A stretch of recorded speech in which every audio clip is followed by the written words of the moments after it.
Bruce Kittle here with George Kittle and Emma Kittle. We are riding high with the Hidden Pearls podcast, week 5. Niners getting ready for the Cowboys. So welcome, everyone. Emmy, how you doing? George, how you doing? And thanks for joining us. Yeehaw, everybody. I'm great. I'm back on American soil, so I'm very grateful. Woo-hoo. Drove a truck around today. Had a veggie burger. Had some French fries. Yeah, the food here is, I really missed American food. So I'm enjoying being back. Oh my So everything's great. I always, being the only person in my family that eats meat, and you just said I had a veggie burger when Cody had a burger. I know Cody did because he's a normal human being. Oh, that hurt. Well, I can't come back and go vegetarian and then all of a sudden have a burger. Remember when we moved to Nashville and you were like, let's go to Smash Burger. And then you got me a cheeseburger Smash for my Burger? favorite. No, what's it called? The Shake Shack? Shake Shack. I don't know why I said Smash Burger. Low-key Shake Shack, a super fire take. Shake Shack's chicken sandwich rivals Chick-fil-A's or is better. Chicken? Shake Wow. Shake Shack Phenomenal. chicken. It's the Shake Shack chicken sandwich.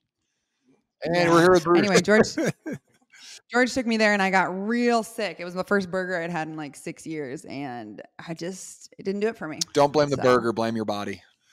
Right. Her body had purged all those toxins and couldn't handle it. I wouldn't call them toxins. I'd call them character growth. Em, get us started. GP, Hidden Pearls podcast, week 5. All right, here we go. All right, guys, a little Hidden football Pearls intro. So podcast George, brought to you by Chubby's. That'd be dope. Oh yeah, we got some new. We have a big fashion section. All right, let's get into it. So George and the Niners roll into week 5 at 4-0. Woohoo! With another convincing win, this time over the pesky Cardinals, 35-16. CMC had another big day, extending his touchdown streak to 13 games with a 4-touchdown performance, ending with 106 yards rushing on 20 carries and 7 receptions for another 71 yards. Brandon Ayuk also had a big day. That was such a fun long ball. That was so much fun. With 6 receptions and 148 yards, Brock directed it all, going 20 out of 21 for 283 yards and a QB rating of 134. Another strong performance by the Niners D, and all in good time, as this week the Niners host the 3-1 Cowboys, who last week throttled the hapless. The hapless. That's a word in New England. Hapless. Okay, the hapless Patriots, 38-3. Bam! Hey, Bill, how'd that feel? Ouch. Off of turnovers. Don't talk shit. I know, that's bad football karma. I'm sorry, Bill. Don't talk that was shit. bad karma. I honor and respect you and all that you did. He hears everything. I know. He hears everything. Yeah, okay. Bill, thanks for being a valued listener. That's Bill, right. Mr. Coach Belichick, thank you for being a valued listener. Thanks, Coach. Of the Hidden Pearls podcast. We love to have you on something. Definitely. We just talk about free shout out for Bill. We can talk about long snappers, special teams, and tight ends. How about sets against 9 techniques? Ooh, yeah. Let's talk about run game versus 3-4 teams. That'd be really fun to talk about. That would be good. The Belichick chalk talk. We'll have them on. All right. It was a dominant performance on both sides of the ball, and we know we will have a fully loaded and ready to go Dallas squad at Levi's on Sunday. Sunday Night Football. This is why you play the game, and this will be a great test of who we are as a team. Let's go. Bam, bam, bam. Let's go. Beautifully written, Bruce. Thank you very much. Well, I got pretty excited right in. Okay, so I know that we got our mind right, and the mind is now focused on the Dallas Cowboys. That it is. So we don't need to do too much. Niners win 35-16. I didn't put any stats in. We're 4-0. I just, briefly, is there any uptake from that? Like when you guys watch the tape or, in general, any lessons? I'm always curious just about the progression of a team over, the time period. Each week to week, you're trying to get better, and it's kind of small steps sometimes, and sometimes it's big steps. So were there any kind of leveling off, new stages, lessons learned, people rose up, anything like that, just kind of, as a measurement of where this team is progressing? Because it sure looks like it is. I mean, there's still stuff to work on, but it's pretty cool right now. Still 4-0, some momentum going. Mm-hmm. A lot of the pieces are in place. So, but where's the areas of growth, and what are you feeling good about? My first thing is I love that you said you didn't want to include any stats of this game when Emma just read off all the stats from the entire game. Well, I didn't put him underneath his head. I wasn't going to say it. I wasn't going to say it. He just can't help himself. I wasn't going to say it. I love that so much. Our fans they're smart. I know they are. They love stats. They love stats. We are a stat podcast. Let's see. Thinking about it, I think our team is just continually taking steps in the right direction. It's always good when you only have 5 third downs in the entire day. That's amazing. That's pretty good. When your quarterback throws one incompletion, that means he's doing pretty good protection-wise. I think we gave up 1 sack. Yep. One incompletion's great. Wide receivers are running good routes. People are getting open in the timing of the play. I like watching the run game. You know, I thought their defense did some good stuff, but our gap scheme right now is doing a really, really good job. We're able to get up to the backers and give Christian and our running back some running room, and that's always fun to see. I think our fullbacks playing at a very high level. I think our tight ends are playing at a high level. Our wide receivers are blocking their tails off, and our O-line just continually is doing well, playing together for 4 games in a row. So it's always good when your starting O-line continues to be your starting O-line throughout the whole season. Makes a difference having the 5 guys there. Just getting used to each other, how they protect, feeling each other side by side. It's a big thing to have everybody together. We should probably have all the offensive linemen on here individually. I think that'd be very fun. Yeah, that'd be pretty cool. I'm always good for that. Some good offensive lineman interviews. We have. Offensive linemen are fantastic human beings. Typically above average in intelligence, very articulate, and well trained. And they care as well. Yeah, they really care. They're like big dogs that just want to love you. Oh, I think that's. And then there's Trent Williams, who's a silverback gorilla. Who will, if you come in late at night, he'll just rip your throat out and throw you in the ditch. Hey, okay. So, welcome to Bros Podcast. Hey, Emmy, I don't know. I know we got a football 101 question probably, but George mentioning gap schemes, I just thought maybe this would be a great moment because we talk about that and the difference. So the 2 primary types of runs that the Niners invest in is one is a zone scheme and the other is a gap scheme. That is true. George, do you want to explain just briefly, just so like if I'm out there, I'm like, well, what's the difference? Because I see all you guys flying off the ball and people moving around. So can you just give us a kind of 101 definition of zone scheme versus a gap scheme, just so people might understand that? Is that okay, Em, if we do a little 101? I'll do gap scheme. I love this. This. Football 101. Go, George. Gap scheme, it's like power, counter, slice is another one that we run with a bunch of motion stuff. But we're just blocking gaps. So whatever direction you're going, everyone's blocking down on the person that's in their gap. Depending on where the guy is in the gap, you get a block from. If it's like, let's just say it's the runs to the right, we call it the 16 counter, 36 counter, something like that. That means it's to the right because 36 is even. Let's just say most of the time you're going to have like a 4 tech, which is over the tackle, or a 5, which is in between the tackle and the tight end. And that means that the tackle and the guard are going to make a C tray. So it's a combo block between the tackle and the tight end. And we're going to take it back. We're going to block down. So we're going to step to the left and we're going to double team him all the way back to the far guy, whoever's in the box. So whether that's a safety or whether that's a linebacker. And then on the other side, you have usually a pulling guard. So the left guard will be pulling to kick out the defensive end that we leave outside of the tight end as he's blocking down. And then we usually run out of 21 or 12. And so the fullback and or other tight end is going to pull right behind that left guard and insert into the hole. And then he's going to block one of those linebackers that is left for him. And so that's one of my favorite plays, especially when you get like a good 4 technique or a guy that's playing the tackle, because it allows you to run off the ball, really be physical and punch the hip, throw him into the opposite B gap, and then get up to that backer and or safety and roll him out. Because the perfect play is when the running back gets the ball, he just runs down the highway in a straight line right behind you, and you can either wheel the backer out or you can pin him in there. As long as that running back's running in a straight line, it's going to go for a nice chunk. Yeah, straight line as in like B gap-ish? It depends how much we move the 4 technique. Yeah. So anyway, okay. So as George said, so gap scheme, the ball's going to the right on a 36 or whatever, 16-ish.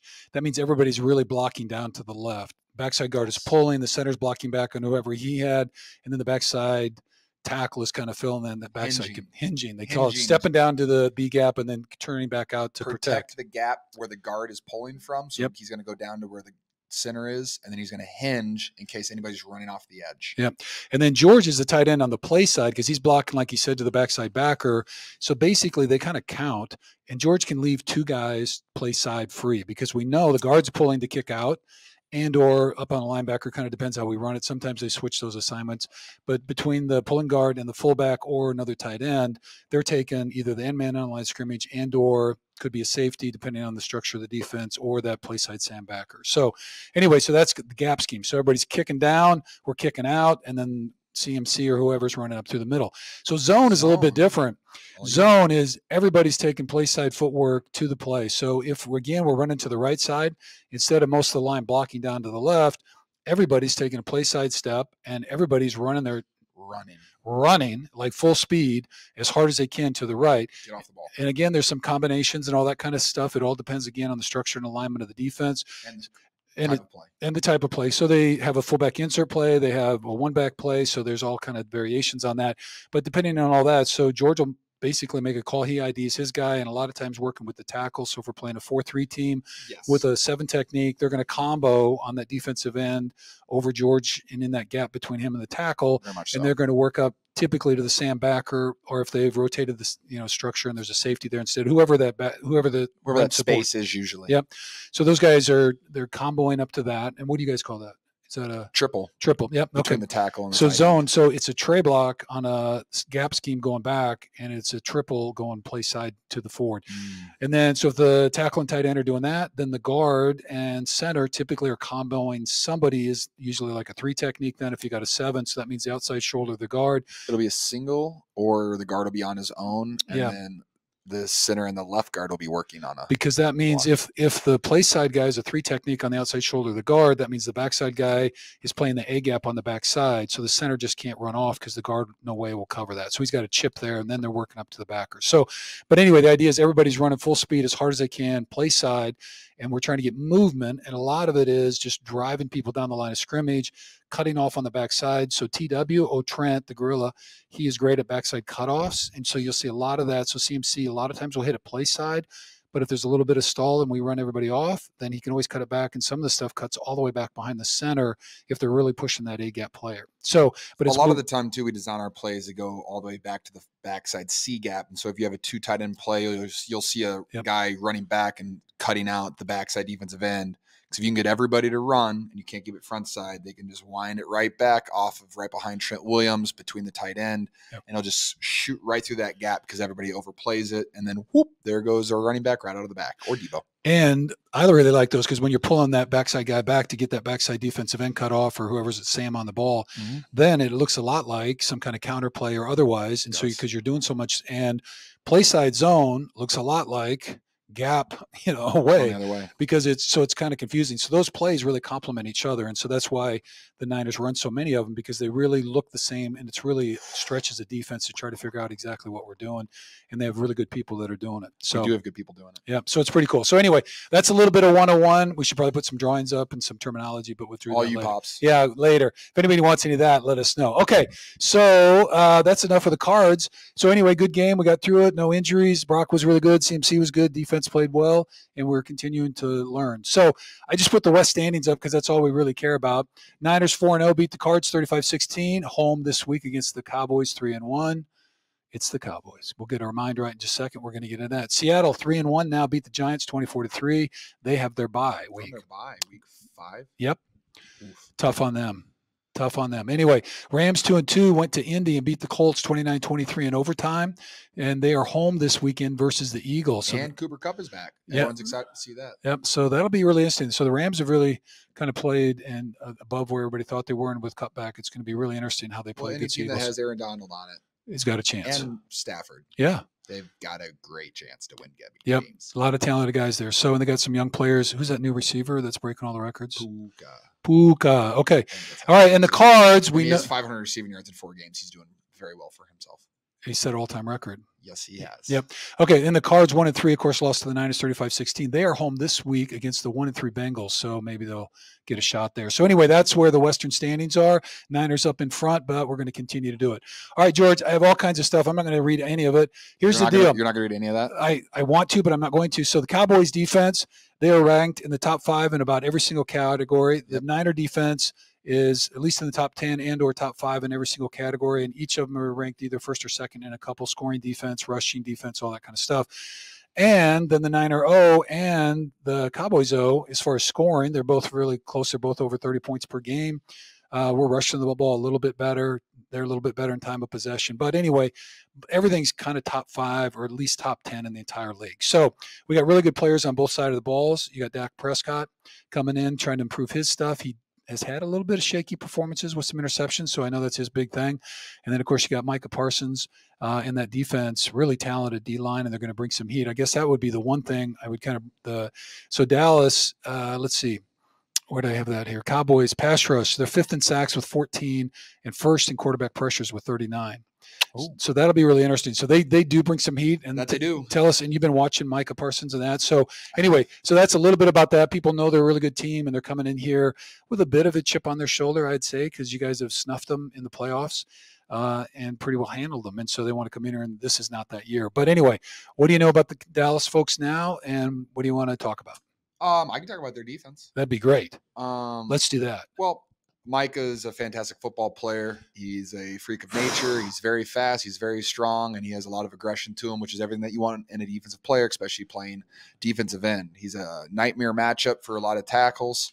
So he's, Micah's going to get his plays. This is what it is. Just like Nick Bosa gets his plays, TJ Watt gets his plays. Like, you just have to account for it. Nice shirt. And let's see. On the opposite side, you got Lawrence, who is, I feel like he's in year like 10, and he's still a dominant pass rusher. He's incredibly strong and explosive. I kind of love him too because he goes out of a 3-point stance all the time. I respect the hell out of that. But he's still a dog. Two of the players I like to watch too is two of their safeties who – Curse and Wilson, number 1 and number 6, are just two guys who I've competed with multiple times. Wilson, number 6, he played a hell of a game versus us in the playoffs last year. If you go back and watch that, he had so many tackles. He was on everything. He was almost unblockable. If we would have known he was going to play like that, we probably would have treated him like we treat Budda Baker and account for him in all of our stuff. So he's a hell of a football player. Looking forward to competing against him again.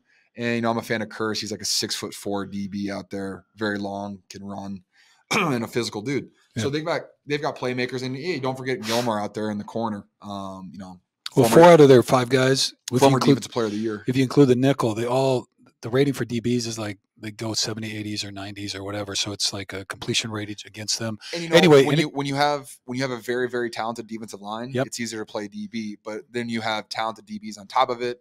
Yep. It's very hard to account for all that. So, because all your stats are saying the right thing. Dallas has a fantastic defense, and they're playing hard, they're playing fast, and they're running around with their head on fire, which is all you want in a defense. And you know what? They've been playing together for a while too, so they're used to each other. It's not like they have a whole bunch of new players in there, anyways. Yeah. So they're just continually over the past couple of years have just gotten better and better. And you go back and watch our tape from the game last year. It was a defensive slugfest. It was 9-9 at halftime or something like that. It took us a while to get our offense going. We went 3 and out on our first drive. I think we had a field goal on our second drive. So it's going to be a game about who can execute and who can not turn the ball over. Right. And that will be the keys to victory. Somebody make a couple plays and somebody not turn it over. Defensively, are we looking at typically 5-person box with a rush with some press cover? Are they playing cover 0 or cover 1? Going to be, they rolled up a lot? They've been playing a lot of teams in cover 1. They do a lot of, most of their stuff is 4 down, but they do a lot of this 5 down stuff where they put Mike in at the nose guard and try to get him one-on-ones versus center because he's just such an athletic freak. Okay. And that's been very successful for them. So that's pretty twitchy for inside guys. He's super strong. Yep. And also when it's not like Micah's not like a 6'5" dude where you can get leverage on him. Like, I'm not saying he's short by any means, but like he plays with great pad level. So it's very hard to get your hands on him. He's like Bosa in that way. Like they play low with good hands and physicality. So it's hard to get leverage on them. And then, oh no, he can squat 500 more pounds than the closest guy. So he's a fantastic football player. Yep. Okay. Well, that's going to be really exciting. So O-line's really got to rise up. Run game's got to be really good. Protection's good. Get the ball out quickly. And Brock's got to do a good job kind of sorting that out. So, Em, anything on the game you want to ask a question on or add? Oh, Emma. Hey, nice to see you there. Sorry, I didn't mean to leave you out. Hey, guys. Emma, what are your keys to victory for the Niners? Well, I want to know because Trey Lance, it wasn't that long ago since our buddy got traded, so as I know you guys were close. So what do you say? Do you just go and love on him? And also just, has he gotten any playing time since he's transferred? No. Or been traded? No. Okay. I mean, Dak's pretty solid, but how do you as a teammate handle all of that? And how do you act when you see him because you haven't seen him yet? I'll probably run up to him and give him a huge hug because was a good friend of mine. And he tried his best for us. And it was I mean, Trey I had nothing to the team, the players have nothing to do with that. We all love Trey. We respected how he came to work every day, how hard he tried, how he dealt with injuries, how he dealt with adversity. He was nothing but a pro's pro. We liked Trey. We loved Trey. And I think everybody that has had an opportunity to play with Trey will go up and say hi to him before and or after the game. And we all wish him the best of luck. Not tomorrow. I mean, not on Sunday, but we wish him the best of luck with his entire career. Yeah, with the entire future. And like I said, Trey's a fantastic human being, and I'm glad I got to play with him for a little bit and just get to know him because he's a wonderful human being. Yeah, he came to tight end you. Is there anyone that you want to trade jerseys with this game? It's a solid question. I'd love a Trey Lance jersey. I think I told him that when he got traded. I think I told him that, but I'll have to figure that one out. Besides that, you know what I've learned? I do enjoy trading jerseys, but I honestly prefer keeping my own because you only play in the NFL for so long. And recently I've been keeping all of my jerseys and I put dates on them because each jersey is a one of one because it's a very specific time that you wear the jersey. And so I always try to keep them for me and my family because it's every time you get to put on the 49ers jersey, it's very special because of what that franchise is and what it means to the football world. Yeah, and you never know what's going to happen in that game because every game's magical. Magic. Yeah, so it's really cool. Has there ever been a time where someone's like, George, let me get your jersey? And you're like, no. Yes. This was a special one. Really? Is that like a regular thing now or like every time this season? Well, or like, one thing I figured out how to do too is that so let's just say we play the Bears and I get Trent Taylor and Robert Tonyan or TJ Hawkinson with the Vikings. And, as long as it's not like one of the cool throwback jerseys and they want to trade, yeah, for sure. Those are my guys. Now, if it's like another player that, I really respect how they play, what I'll do is I just keep my jersey and then I send them a game jersey that, that we have made. So like all my extra game jerseys that are in the back. So those are the ones that I sign and send because the ones that are covered in grass and sweat are the ones that mean the most to me. And also, like taking your jersey off at midfield after a game is always a hassle. It is never easy because the amount of tape. It's a lot of work. It's a wrestling match. The amount of tape they have, it is so difficult to rip that jersey off. Yeah. And then you ever tried signing a sweaty, wet jersey? Woof. And so there's another. You should see the jersey. I can't remember. It was Hawkinson when he was with Detroit. We played him like week 1 in 2021. And his jersey, he tried to sign it, and it was just wet. And so, like, the signature is hardly on there, right? And anything he wrote is hardly on there. Yeah, it was awful. And I just looked, and I was like, yeah, you're going to have to re-sign this one, buddy, when it dries. Still hasn't re-signed it, but we'll get there someday. Hey, and just a terminology, football 101, George just talked a little bit about tape. Somebody, they might say, what do you mean by tape? They tape. What do you mean by tape?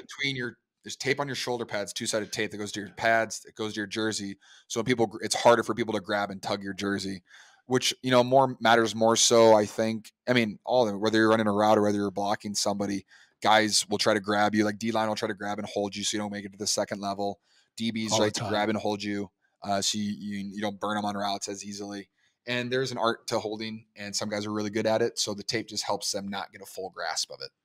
Yeah. So people think offensive people are the people that hold, but defense holds as much or more all the time.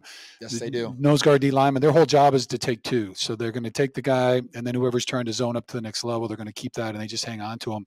So the O linemen, they all do that. And then on pass rush, it keeps them from grabbing jersey, tugging and pulling. So really important concept there. So very important concept. Yep. Anyway, so if now you know what tape in your jersey is. So there it is. Okay. All I was going to say is our grandma, Phyllis Kittle, hated the Cowboys, like would roll over in her grave for these games. And we just grew up hating the Cowboys. Yep. Like hating the Cowboys for no reason. We spent a lot of time in Texas as we were growing up, but so no matter what, we just hate the Cowboys. Yeah, we had that conversation. What were you on? It was no shout outs. But anyway, George was doing a little call in and I got to ride with him. Bussing with the boys. Bussing with the boys. The boys. And they were asking about that. And I got to tell that story about Phyllis.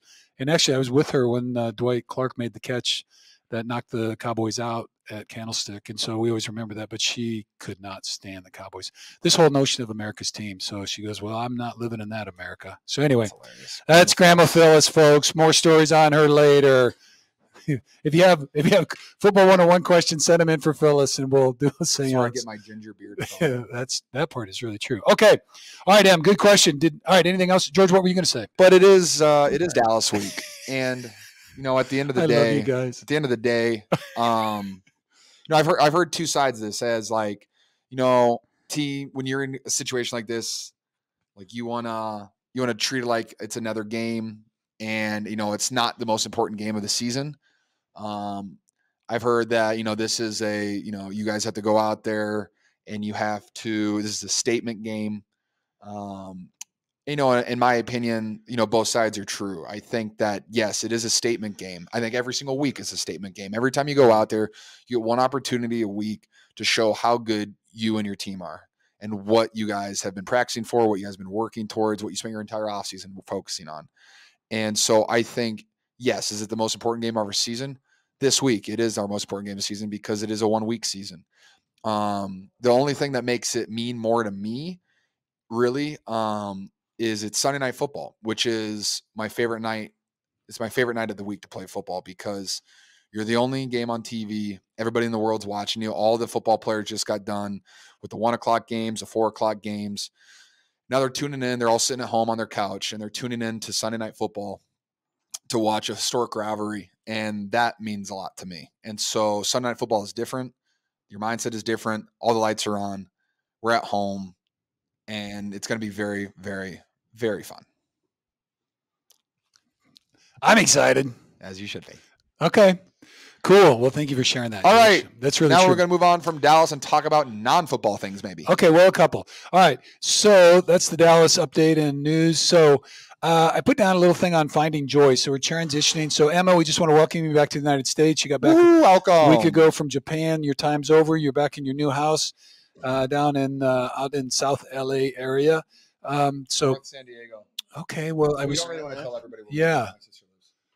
It's not where my mom is right off camera and she corrects everything. She's come on around. Yeah. If you need anyway. So Em, any thoughts on being back in the States? Just want to give you a minute to debrief. We're really excited to have you. People are fired up. And I want you to do a little plug for Women of the Niners event that's coming up. Ooh. Yes. So back in the States, jet lag has not been horrible. So we're really grateful about that.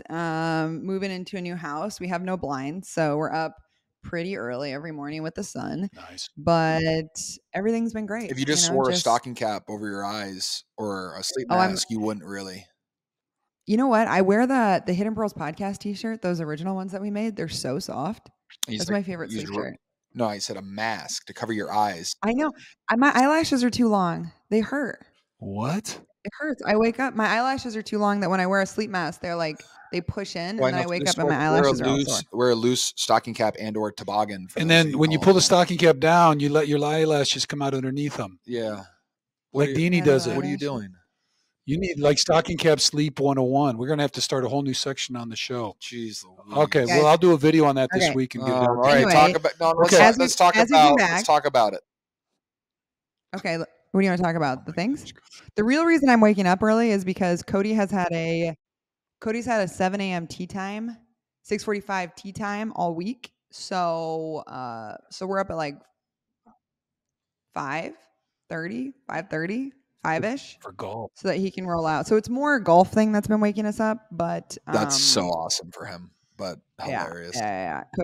Cody's all in the golf world. He's driving by right now. So I'm more of a 10 a.m. tea time, maybe 11. Hit the turn, get some nice food and some beverages. Bam. He's and a golf guy. Enjoy myself thoroughly. No. He's an AM golfer. Yeah, he'll go golf 18 and then meet you at 10 and do another. Yeah, he would. Yeah, it's tough. So that's not tough. Golf is fantastic. We love golf. Yep. All our golf buddies. All right. Women of the Niners. What are you doing, Emma? Women of the Niners. So we think it's going to be around the Buccaneers game the Thursday before. And we've done Women of the Niners for the past 2 years in person, 3 years in total. So this will be year number 4 for us. And it is an event at Levi Stadium. It's for women. So it's really fun that way. It's just all about women and celebrating the community and the fan of Niners. And so we'll do a yoga class. Last year, we actually got to be on the turf around the field. So that was really fun. We give everybody a yoga mat and some different gifts. And then we have some different vendors that people can come through. And then we do a whole Q&A and we auction off a bunch of stuff, but also a signed George jersey. So those are really fun.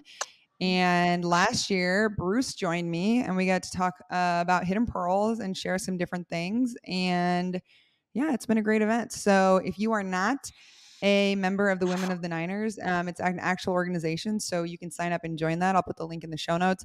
And then you'll get first dib on when the event's live and when you can join. But besides that, I mean, it's a really fun event. You get to hang out with us. You get to do yoga with us. We'll do a meditation, breath work, and then a Q&A and kind of have a little party afterwards. So it's really fun. And you can be down on the turf. I think they let us do it last year. So I'm not 100% if they're going to this year. But our guy, Nick Clark, organizes it. And it's a great event. Cool. And I want to say last year too, I thought the Q&A was really in it. We had such a focus on kind of self-care and healing, and it was really an amazing conversation. So I thought we created a really safe space. And it was really beautiful the way people shared some of their stories about things that work for them between mindfulness and meditation and yoga and food and all that kind of thing. So it's a very supportive, safe environment. And so if you're in the area and can make it, we'd love to have you. And it'll really be great. And Emma does a great yoga flow. Emma does a fantastic job. And who knows, I might surprise everybody and be there. Ooh. That would be fun. Everybody asks. I get up there to teach. I'm like, how's everybody feeling? They're like, is he coming? I was like, nope. That's kind of it depends. I genuinely know. It depends on but the maybe day. This year. Who knows? Maybe this year. What day is it on? November. It's a Thursday. We think it's a Thursday. Yeah, it's going to be. That's what they set it for. Right in the middle of my work week. Yeah, I know. I'm just smiling. I didn't say anything. We don't know. TBD. So everybody sign up, join the organization. It's a very reasonable membership fee, and you'll at least leave with a bunch of goodies and some snacks and a new yoga mat. Manduka has been hooking it up lately. Every year we've gotten better and better yoga mats. This has been really, really fun. So yeah, it's a great event. Introduction to yoga. We also have We have a little wellness surprise that for those people at Women of the Niners, you'll be getting a special sneak peek at, which we'll share a little bit more information on that as we get that bad boy launched. But many reasons to sign up. Nice. Come to the event. Hang out with us. Okay. All right. So and more comes. coming. So anyway, and Claire will be there. Claire is there doing yoga. Claire does my makeup for the event. Claire comes. Yay. So that's exciting. Okay. We haven't really done very much each week on mindfulness or mindset. So I don't want to like a big story or anything. I just wondered if either one of you have a little moment that, kind of a mindfulness moment where you kind of caught yourself watching or thinking or just being present in the moment, or maybe how your meditation or mindfulness practices assisted you this week. So, and I know, George, you always you've got your own routine for the game and getting prepped and all that kind of stuff. So whether it's visualization or otherwise, and same for you, Amy, I know you're kind of a regular with your movement and that kind of stuff. So I just wanted to make it a little bit more accessible for people when we talk about it, if they're not really in that world, just how it kind of transitions from off the mat or the cushion or your chair into real life. So if anything's going on there that you can share, and if not, it's okay. Let's see. I had 2 of the hottest days in training camp of practice this week, Wednesday and Thursday. And Thursdays are heavier days. You're in full pads. You're running, you're hitting and doing a lot of stuff, one-on-ones. And so, just a little bit extra. And there comes a time when you're like, damn, it's hard to catch my breath right now. And I'm tired and my legs are heavy. And you have to have a mental wherewithal to say, no, I'm not. I'm totally fine. And I'm going to use this next rep as an opportunity to get better today. And this next rep, I'm going to be better with my first step. I'm going to be better on my release. I'm going to make sure I get my route depth. I'm going to make sure, I catch with my hands. And you just have to continually remind yourself that there's only a limited amount of reps and there's a little amount of opportunities, limited amount. And why would you ever want an excuse of that you were too tired to do something, or you're too sore to do something, or you're too in pain? If you can go out there and you can run and you can move, you're capable of participating and you're capable of getting better. So attack it. Like each rep is an opportunity for you to shine and go be a badass. So And that is my mindset. And how about, and I just wondered, I mean, isn't there a transference too from that practice experience of being tired? I mean, what if you have a fourth quarter where it's really hot and late and all that kind of stuff, and everybody thinks, well, I'm going to rise up in the game.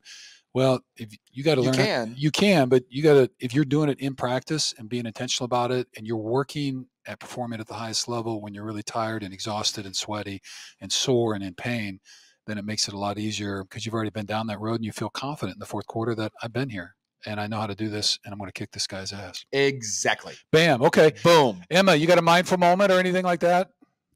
I do. I guess for me, a big thing has been in Japan.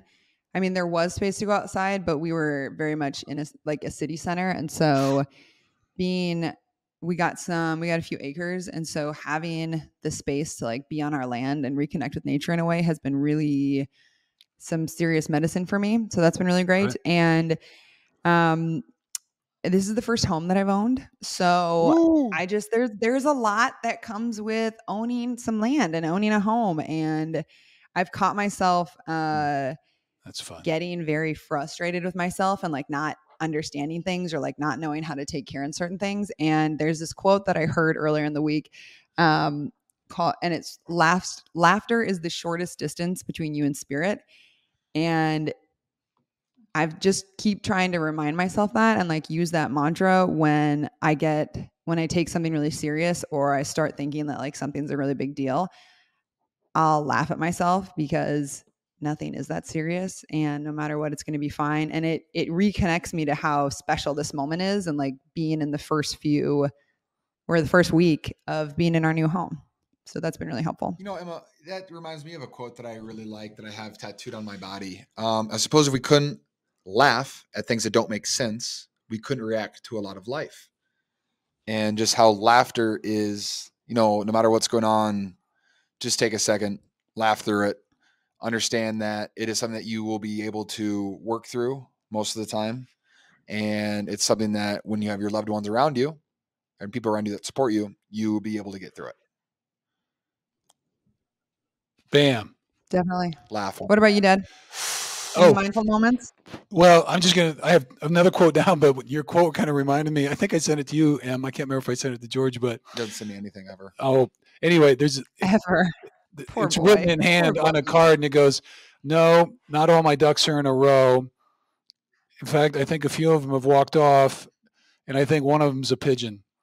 And it was like, just kind of like, you have this universe of stuff and you're always trying to like, oh, I'm getting better at this. I'm doing all that shit. And it's just like, God, it's all chaos, and it's in the midst of all that, it's like, we talk about that eye of the hurricane kind of thing. And it's like, again, we create our own hurricane with all the chaos. And if we just kind of calm down, let all that shit fall and just, take it for what it is, and just not over panic with it. And so trying to just stay in the moment, be present. And I think the other thing is being grounded in gratitude and appreciation for all the things that we do have.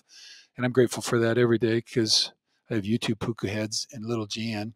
There she is, sticking in, and Deanie and Claire and all that kind of stuff. So anyway, those things, just kind of remembering that. So anyway, okay. We've done Let's talk about Chubbies. Yeah, let's do that. George, announce this thing that we're wearing. Ladies and gentlemen. Fun thing coming out of Chubbies and George Kittle. We collaborated. I'm a Chubbies athlete since this past off season. Thankful to be a part of them. Our guy Rainer has done a fantastic job. It's been a blessing to work with Chubbies. And we had a collection come out, our sunflower collection that was whole thing was around me and my mom. And that sold out very fast. You guys loved it. Thank you so much for that. Thank you. And we now have a more larger line of things coming out, kind of lucha wrestling. Guys know that I am a wrestling fan. You guys saw me at Monday Night Raw this past week with some of my teammates and my wife. And so we kind of leaned into that and we did some wrestling stuff. And so we have a couple things coming out.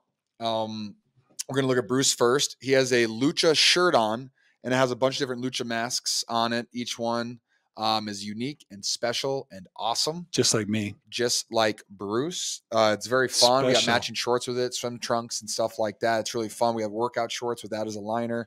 Looking forward to that. Can I just do one plug? Yeah. I'm just gonna say, like, I've got a bunch of their shorts and their shirts, and their material it's really great. It's very, very, I mean, very the comfortable. cuts are really good. They fit. You know, stuff just fits you, and then but it's like silky smooth, and It's nice. it's not like wicking workout stuff, but it breathes really, really well. So, and the shorts are amazing too. So anyway, I'm just like they really do have really good stuff. It's wonderful. This is a great golf outfit too. I've already golfed in it once on a bachelor party, so that was fantastic. Let's see, we got a hat coming out. There's my little logo. It's a smiley face, but it's a football play, X's and O's. That's a fun one. We got that coming out. Trent Taylor wears it all the time to games and stuff like that. You may have seen it before. Another piece is the shirt I'm wearing today, which is my favorite quote. Be great today. And you just want to be, you can still, it's all right. That's not a hat we're releasing, but I know, but it's already released. It's a chubby set. Awesome. But be great today. It's my favorite quote.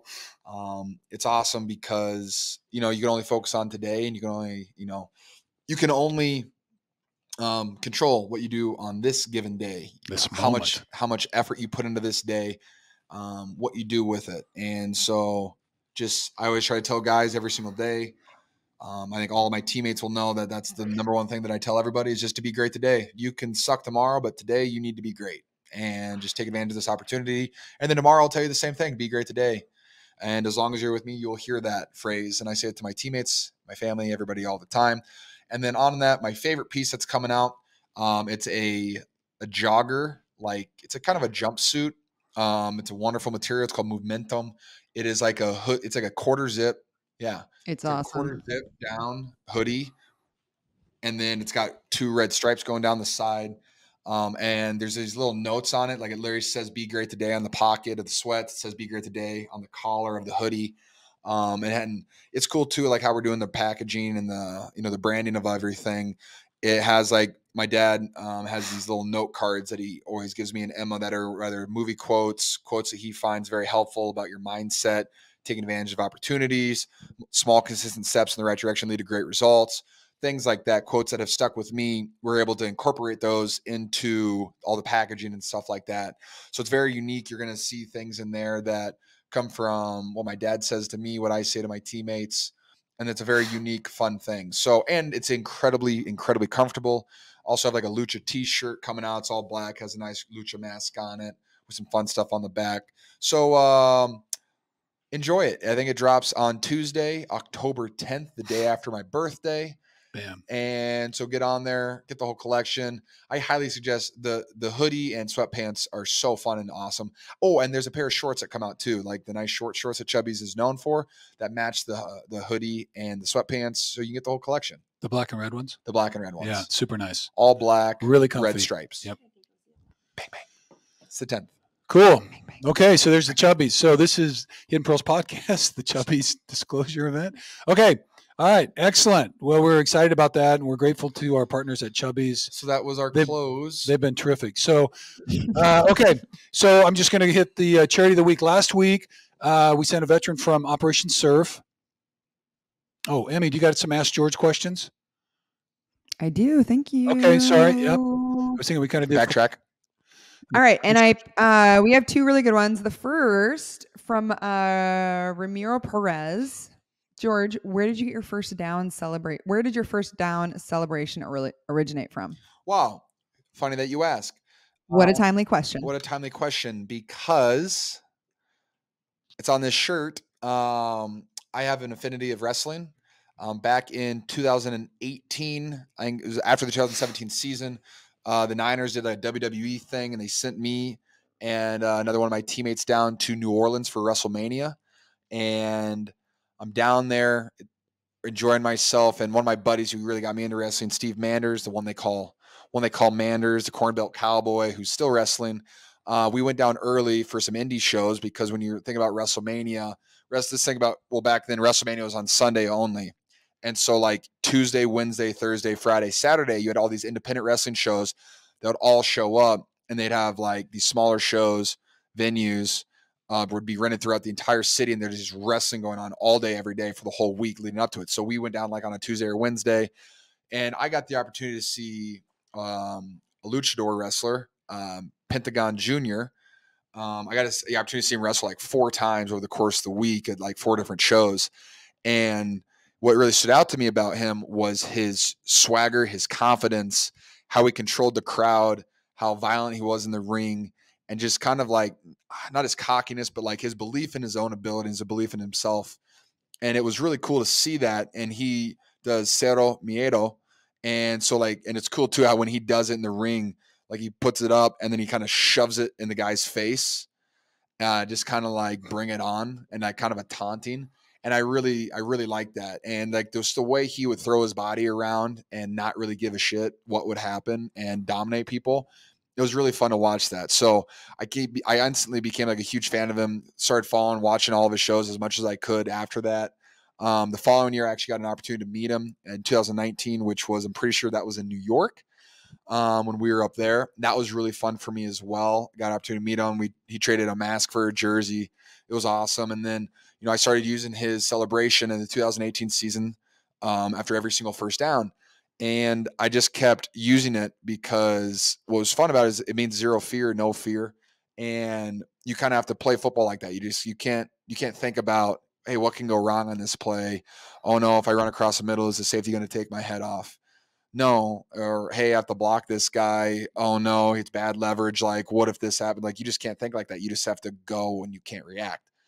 And so it's a celebration, but it's also for me as well, just to remind myself every single time to have zero fear and just to continue to attack and be my best self. So that's where it comes from. Pentagon Jr., who, he's awesome. And also he came up for the Chubby Shoot, flew in. We did a whole thing for it. I can't wait for all the videos to release. You guys can see us as a tag team wrestling duo. It's pretty awesome. And we got to meet him and saw him in Mexico City for the Cards game when we went down there last year. And that was really cool. He always sends me masks too. I have like 5 Pinta masks. They're awesome. They're pretty cool. So anyway, Mr. Legend. Okay, Em, what else you got?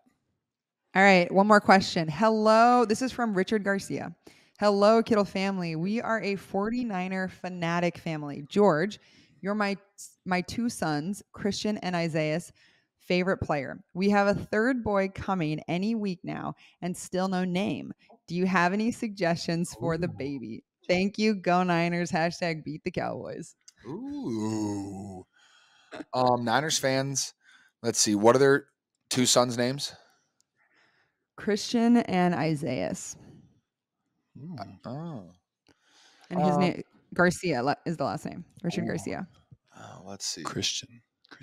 My mom keeps saying George.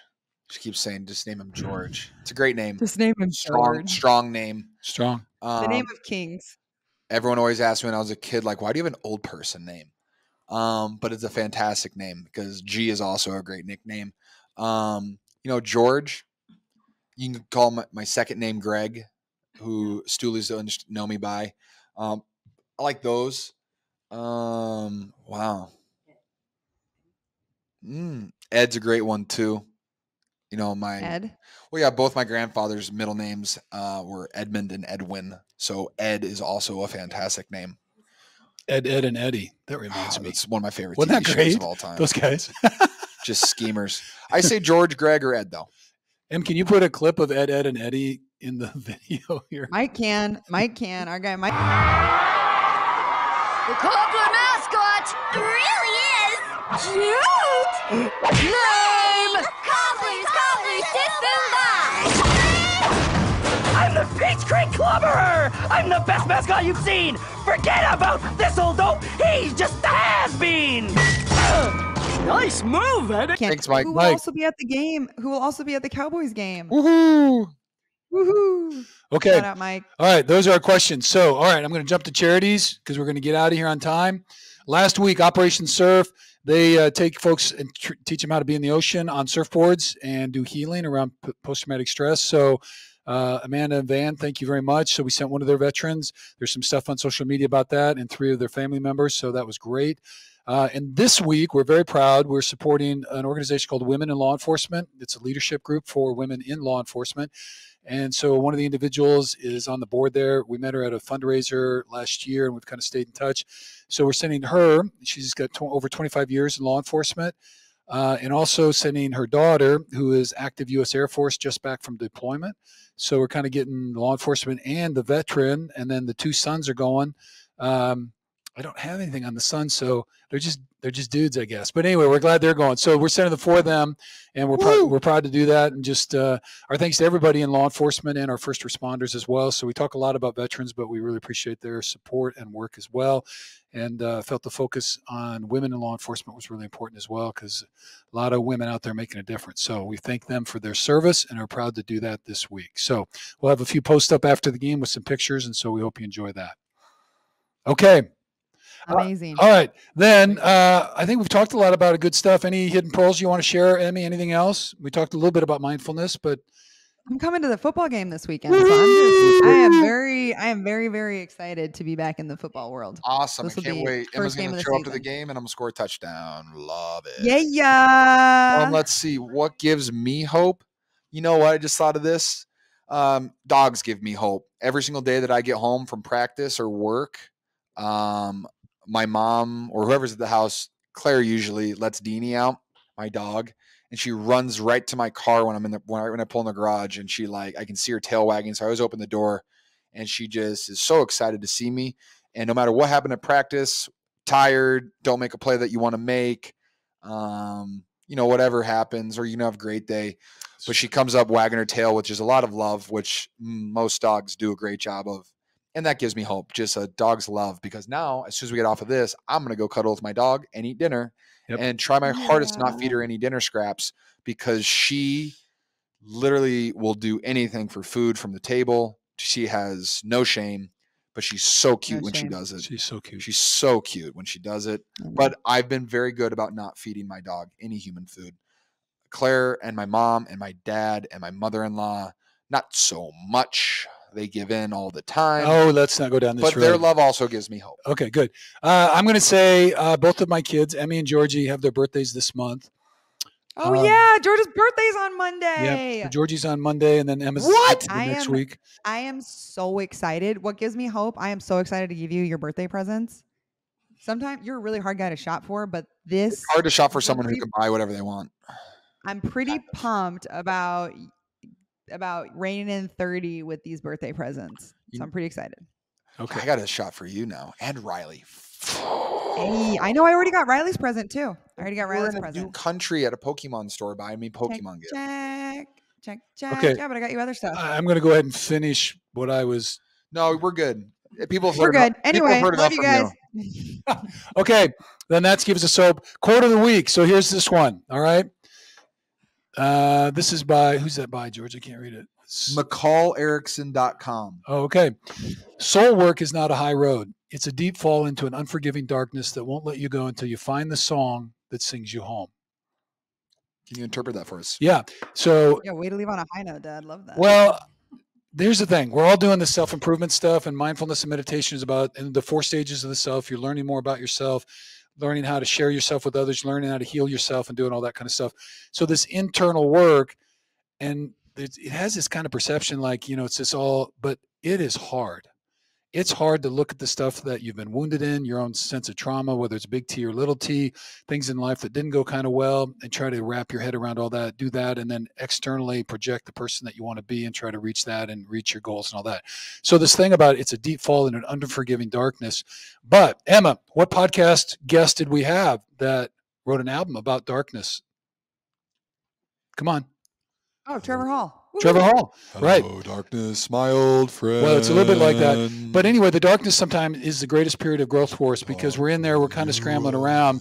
But by doing so, if we take advantage of the obstacles and the resistance and the difficulties that we have, it leads to resiliency, confidence, and growth. And that is the song. When you find your passion and your joy, that's the song that brings you home. So anyway, that's what that one's about. Emmy can post that. She's got a copy of it. But anyway, I thought that was pretty good. Just something to think about. So anyway, our thanks to all of you for listening. George, great job. Emma, great job. Welcome back. Happy birthday to both of you. We'll be celebrating all month. It's kind of the George and Emma birthday month, so we're super excited about that. And thanks to Jan for birthing both of them. Bam, bam.